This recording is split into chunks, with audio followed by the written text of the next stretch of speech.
باقی رہی افغان عوام کے دل و دماغ کو جیتنے کی بات، تو ظاہر ہے یہ اسی صورت میں ہو سکتا ہے جب ان کے عقیدے اور ثقافت اور آزادی و خود مختاری کا احترام کرتے ہوئے انہیں عزت و وقار کے ساتھ زندہ رہنے اور اپنے فیصلے خود کرنے کا موقع دیا جائے۔ اس کے بغیر غیور افغانوں کے دلوں تک رسائی آخر کیسے حاصل کی جا سکتی ہے؟ دہشت گردی کے خلاف جنگ اور غلط مغربی مفروضے۔ جنوری 2009 انسٹیٹیوٹ آف پالیسی اسٹڈیز اسلام آباد نے، جو محترم پروفیسر خورشید احمد کا ادارہ ہے، 30 دسمبر 2008 کو قائد اعظم یونیورسٹی اسلام آباد کے طلباء و طالبات کے ساتھ ایک نشست کا اہتمام کر رکھا تھا۔ محترمہ پروفیسر شبانہ فیاض کی نگرانی میں طلباء اور طالبات کا ایک بھرپور گروپ شریک محفل تھا۔ اس میں کچھ تجاویز پیش کی گئیں۔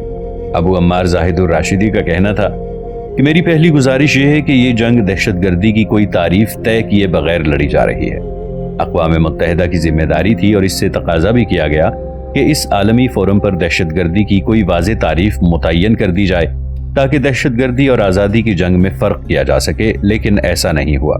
اس طرح کسی قوم، ملک یا گروہ یا فرد کو دہشت گرد قرار دینے اور اس پر چڑھ دوڑنے کا اختیار صرف حملہ آور قوتوں کے پاس ہے۔ اس جنگ کے ایک فریق کو یہ اختیار دے دیا گیا ہے کہ وہ دنیا میں جسے چاہے دہشت گرد قرار دے اور اس کے خلاف مسلح کارروائی کر ڈالے۔ اس لیے جب تک اقوام متحدہ کے فورم پر دہشت گردی کی کوئی تعریف طے نہیں کی جاتی، یہ جنگ یک طرفہ ہے اور انصاف کے تقاضوں کے منافی ہے۔ دوسری بات یہ ہے کہ روس کے خلاف افغان عوام کی جنگ کو جہاد آزادی تسلیم کیا گیا اور ساری دنیا نے اسے سپورٹ کیا۔ روس کے خلاف افغانستان جہاد آزادی کے دوران میں خود مورچوں میں بھی گیا۔ اب بھی اسے افغان عوام کا جہاد آزادی سمجھتا ہوں۔ اس کی بنیاد یہ تھی کہ سوویت یونین نے افغانستان میں مسلح افواج اتار کر افغان قوم کی آزادی اور خود مختاری کو سلب کر لیا تھا، حالانکہ وہ اس وقت افغانستان کی ایک تسلیم شدہ حکومت کی دعوت پر آیا تھا۔ سوال یہ ہے کہ اگر افغانستان میں روسی افواج کی آمد کے خلاف افغان عوام کو مسلح مزاحمت کا حق حاصل تھا اور اس حق کو عالمی سطح پر تسلیم کیا گیا ہے، تو مڈل ایسٹ، عراق اور افغانستان میں امریکہ اور اس کے اتحادیوں کی مسلح افواج کی آمد اور تسلط کے خلاف ان ملکوں کے عوام کو مسلح مزاحمت کا حق کیوں حاصل ہے اور اسے دہشت گردی کیوں قرار دیا جا رہا ہے؟ تیسری بات یہ کہ دہشت گردی کے خلاف اس جنگ میں دینی مدرسے کو دہشت گردی کا سرچشمہ قرار دیا جا رہا ہے، جو معروضی حقائق کے منافی ہے۔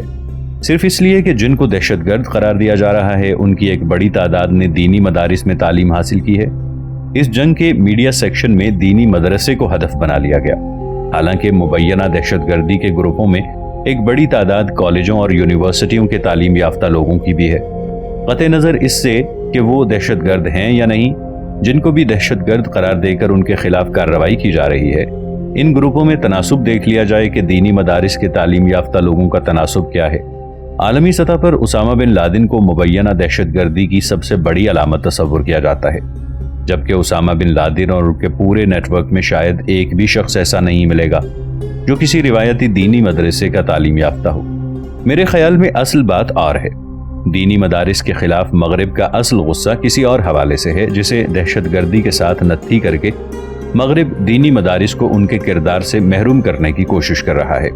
چوتھی بات یہ کہ مغرب یہ جنگ دو مفروضوں کی بنیاد پر لڑ رہا ہے اور اس سلسلے میں وہ زمینی حقیقتوں کو جان بوجھ کر نظر انداز کیے ہوئے ہے۔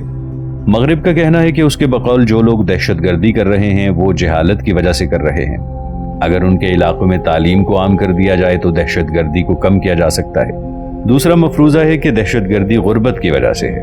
اور غریب لوگوں میں چند ڈالر تقسیم کر کے انہیں دہشت گردی سے روکا جا سکتا ہے۔ یہ دونوں خود ساختہ مفروضے ہیں، اس لیے کہ مبینہ دہشت گردی کا عالمی network Osama bin Laden کا ہے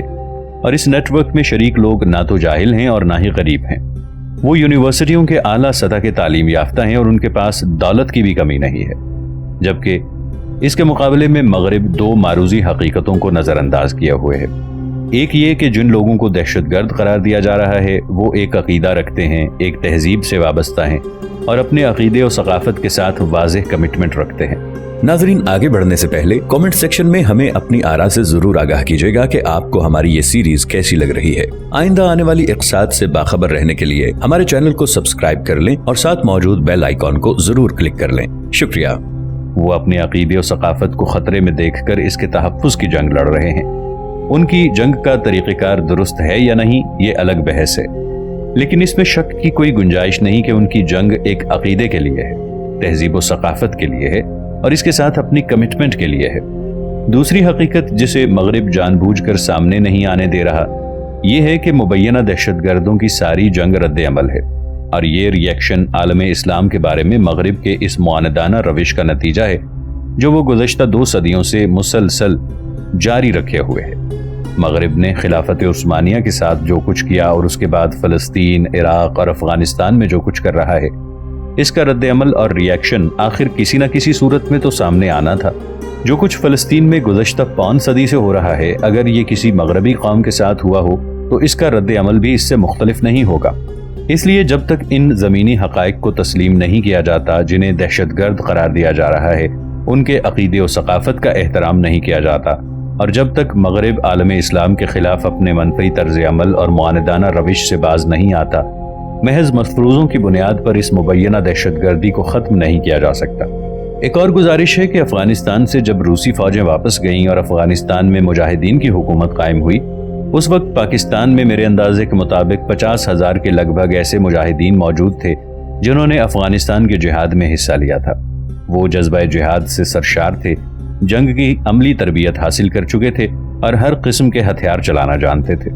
جب روس کے خلاف جنگ ختم ہو گئی اور یہ ہزاروں مجاہدین پاکستان اپنے گھروں میں واپس آ گئے تو قومی سطح پر ان کے لیے کیا پالیسی طے کی گئی؟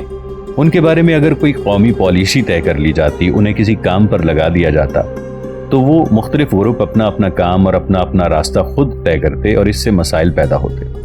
میرے نزدیک یہ اس وقت حکومت کا اور قومی سطح کی قیادت کا فریضہ تھا جس سے غفلت کی گئی، اور اس کا نتیجہ ہم سب کو بھگتنا پڑ رہا ہے۔ یہ مجاہدین آزادی تھے جو برطانوی استعمار کے خلاف برسر پیکار تھے اور مسلح طور پر چھاپہ مار کارروائیاں کیا کرتے تھے۔ ان کی قیادت موجودہ پیر صاحب آف پگاڑا شریف کے والد محترم حضرت پیر سید صبغت اللہ شہید رحمۃ اللہ علیہ پیر آف پگاڑا کر رہے تھے۔ یہ مسلح اور چھاپہ مار تحریک تھی۔ حضرت پیر صبغت اللہ راشدی کو اسی جرم میں باغی قرار دے کر ان کے خلاف بغاوت کا مقدمہ چلایا گیا تھا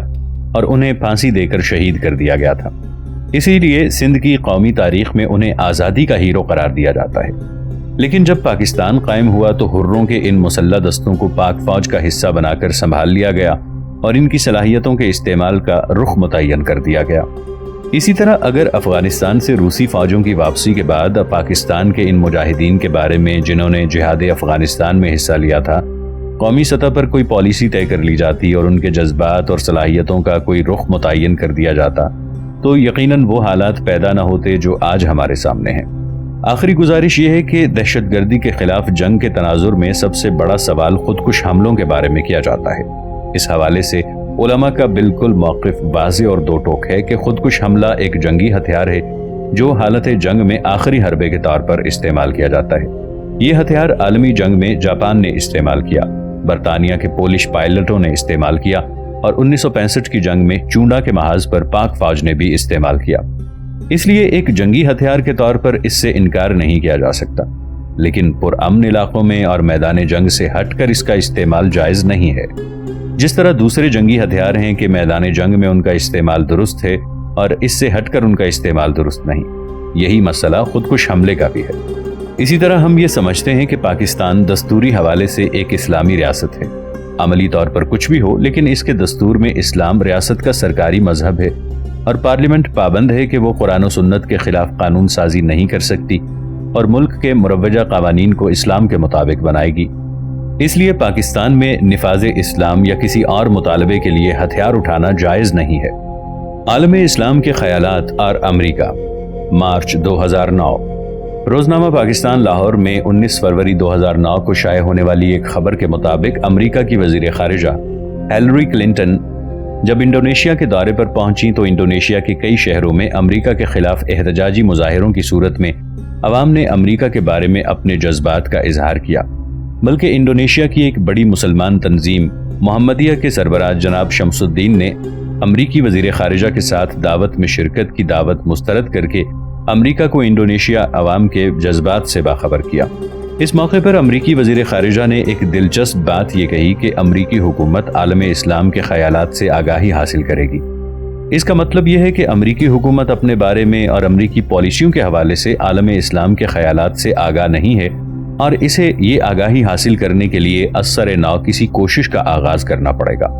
ہم سمجھتے ہیں کہ امریکہ کی وزیر خارجہ یہ بات کہہ کر عالم اسلام کو بے وقوف بنانے یا خود کو فریب کے ماحول میں رکھنے کی کوشش کر رہی ہیں، اس لیے کہ اگر عالم اسلام کے خیالات اور جذبات سے امریکہ واقف نہیں ہے تو اور کون واقف ہے؟ محترمہ ہیلری کلنٹن صرف امریکہ کی وزیر خارجہ نہیں بلکہ سابق صدر مسٹر کلنٹن کی اہلیہ کی حیثیت سے خاتون اول بھی رہ چکی ہیں۔ انہوں نے اس دور میں بھی دنیا بھر کے دورے کیے اور عالم اسلام کے رہنماؤں کے ساتھ متعدد ملاقاتوں میں وہ شریک رہیں۔ پھر وہ امریکہ کی دانشور اور باخبر خواتین میں شمار ہوتی ہیں اور ایک عرصے سے امریکہ کی قومی سیاست میں ان کا کردار چلا آ رہا ہے۔ اس کے باوجود اگر وہ یہ فرماتی ہیں کہ امریکی حکومت کو ابھی عالم اسلام کے خیالات سے آگاہی حاصل کرنے کی ضرورت ہے تو اسے ایک افسوسناک سیاسی لطیفے کے علاوہ اور کیا عنوان دیا جا سکتا ہے؟ کیا امریکی حکومت کو یہ معلوم نہیں ہے کہ افغانستان، عراق اور پاکستان کے شمالی علاقوں میں خود امریکی فوجوں اور اسلحے نے کیا قیامت ڈھا رکھی ہے؟ اور کیا یہ بات بھی انہیں اب معلوم کرنی ہے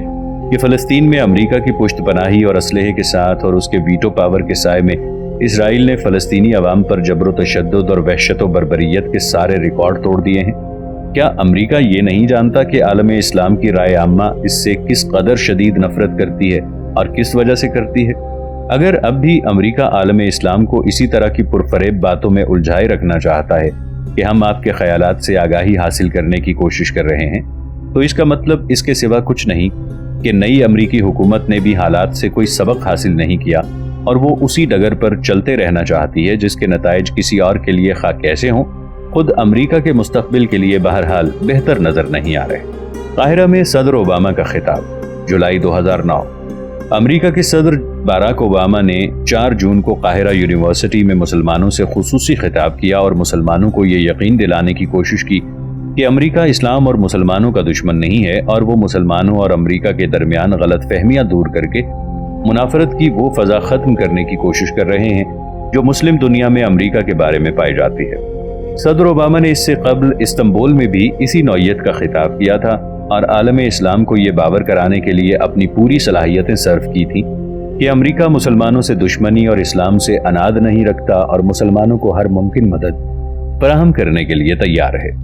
جناب باراک حسین اوباما کے اسلامی خاندانی پس منظر اور امریکہ کا پہلا سیاہ فام صدر ہونے کی وجہ سے دنیا بھر کے مسلمانوں نے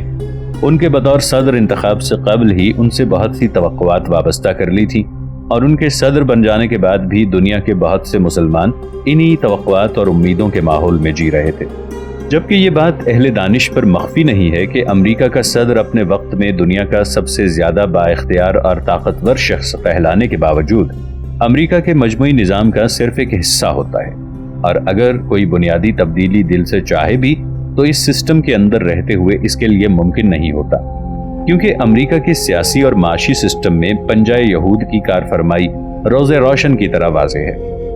اس لیے صدر باراک حسین اوباما اگر امریکہ اور مسلمانوں کے درمیان غلط فہمیاں دور کرنے اور عالم اسلام میں امریکہ کے بارے میں پائے جانے والے منفی جذبات کو صلح و اعتماد میں تبدیل کرنے کے عزم میں مخلص ہوں تو بھی موجودہ صورتحال میں اس کے دور دور تک کوئی آثار دکھائی نہیں دیتے،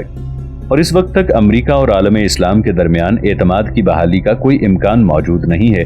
جب تک مشرق وسطیٰ میں یہودیوں کی خود ساختہ چودراہٹ، اسرائیل کی ہٹ دھرمی اور اس کے ہاتھوں اربوں بالخصوص فلسطینیوں کے حقوق کی پامالی کی فضا قائم ہے، اور امریکہ کے سیاسی و معاشی نظام پر یہودیوں کی اجارہ داری موجود ہے۔ ہمیں اس بات سے انکار نہیں ہے کہ صدر باراک حسین اوباما عالم اسلام کے بارے میں مثبت جذبات رکھتے ہوں گے اور وہ امریکہ اور عالم اسلام کے درمیان اعتماد کی بحالی کی کوشش میں بھی یقیناً مخلص ہوں گے، لیکن اس کے لیے انہیں موجودہ امریکی سسٹم کے پیدا کردہ ماحول اور تناظر سے ہٹ کر زمینی حقائق کی بنیاد پر صورتحال کا جائزہ لینا ہوگا اور عالم اسلام کی شکایات اور مسائل کو خود عالم اسلام کے جذبات و خیالات کے تناظر میں دیکھنا ہوگا، کیونکہ اب تک کی صورتحال یہ ہے کہ عالم اسلام کے مسائل اور مشکلات کی فہرست بھی امریکہ خود طے کرتا ہے، اور ان مسائل و مشکلات پر عالم اسلام کی جانب سے امریکہ کے ساتھ معاملات طے کرنے کے لیے مسلم دنیا کے نمائندوں کا انتخاب بھی امریکہ ہی کی ثوابدید پر ہوتا ہے۔ مثلاً صدر باراک اوباما نے مسلم دنیا کے حوالے سے اپنے ایجنڈے کا ذکر کرتے ہوئے کہا کہ اگرچہ ماضی میں امریکہ نے اس خطے میں تیل اور گیس ہی پر توجہ مرکوز کی ہے، اب ہم وسیع تر تعلقات چاہتے ہیں۔ تعلیم کے میدان میں ہم دو طرفہ اشتراک کے پروگراموں کو وسعت دیں گے اور وظائف میں اضافہ کریں گے۔ ایسے ہی ایک وظیفے کی بدولت میرے والد امریکہ آئے تھے اور ساتھ ہی امریکی طلبہ کی حوصلہ افزائی کریں گے کہ وہ مسلم ممالک میں تعلیم حاصل کریں۔ اس کے بدلے ہم ہونہار مسلم طلبہ کو امریکہ انٹرنشپ دیں گے۔ دنیا بھر کے اساتذہ اور بچوں کو آن لائن تعلیم اور تربیت کو فروغ دیں گے اور نئے نیٹ ورک قائم کریں گے تاکہ کینسس میں بیٹھا ہوا ایک بچہ قاہرہ میں بیٹھے ہوئے بچے سے فوری تبادلہ خیالات کر سکے۔ اقتصادی ترقی کے شعبے میں ہم بزنس کے رضاکاروں کی ایک جماعت تیار کریں گے جو مسلم اکثریتی ممالک میں موجود رضاکاروں کے ساتھ مل کر کام کر سکیں، اور میں اس سال انٹرپرنورشپ کے ایک سربراہی اجلاس کی میزبانی کروں گا جس میں یہ جاننے کی کوشش کی جائے گی کہ تجارتی رہنماؤں، اداروں اور دنیا بھر کی مسلم برادریوں کے ساتھ تعلقات، روابط کیسے مضبوط بنائے جائیں۔ سائنس اور ٹیکنالوجی میں ہم مسلم اکثریتی ممالک میں ٹیکنالوجی ترقی کی امداد کے لیے اور نظریات کے منڈیوں تک منتقلی کے فروغ کے لیے ایک نیا فنڈ قائم کریں گے تاکہ روزگار کے نئے مواقع پیدا ہوں۔ ہم افریقہ، مشرق وسطیٰ اور جنوب مشرقی ایشیا میں نئے سائنسی مراکز قائم کریں گے اور توانائی کے نئے ذرائع، ماحول کے روزگار، ڈیجیٹل ریکارڈ، صاف پانی اور نئی فصلیں اگانے کے پروگراموں میں تعارف کے لیے سائنسی اٹیچی تعینات کریں گے۔ اور آج میں اسلامی کانفرنس کی تنظیم کے ساتھ مل کر پولیو کے خاتمے کے لیے ایک نئی عالمی کوشش کا اعلان کر رہا ہوں، اور ہم زچہ بچہ کی صحت کے فروغ کے لیے بھی مسلم برادریوں کے ساتھ مل کر کام کرنے کے لیے تیار ہیں، لیکن یہ تمام چیزیں تعارف اور اشتراک کے ساتھ ہی کی جا سکتی ہیں۔ صدر اوباما کی تقریر کا یہ طویل اقتباس ہم اس لیے نقل کر رہے ہیں تاکہ اندازہ ہو سکے کہ امریکہ کے نزدیک عالم اسلام کے مسائل کیا ہیں اور انہیں حل کرنے کے لیے وہ کیا کر سکتا ہے۔ لیکن امریکی صدر محترم کی خدمت میں بڑے ادب کے ساتھ یہ عرض ہے کہ یہ عالم اسلام کے مسائل ضرور ہیں، لیکن امریکہ اور عالم اسلام کے تعلقات کے تناظر میں مسلمانوں کے اصل مسائل یہ نہیں ہیں، اور جب تک امریکہ اور مغرب عالم اسلام کے اصل مسائل کی طرف توجہ نہیں دیں گے،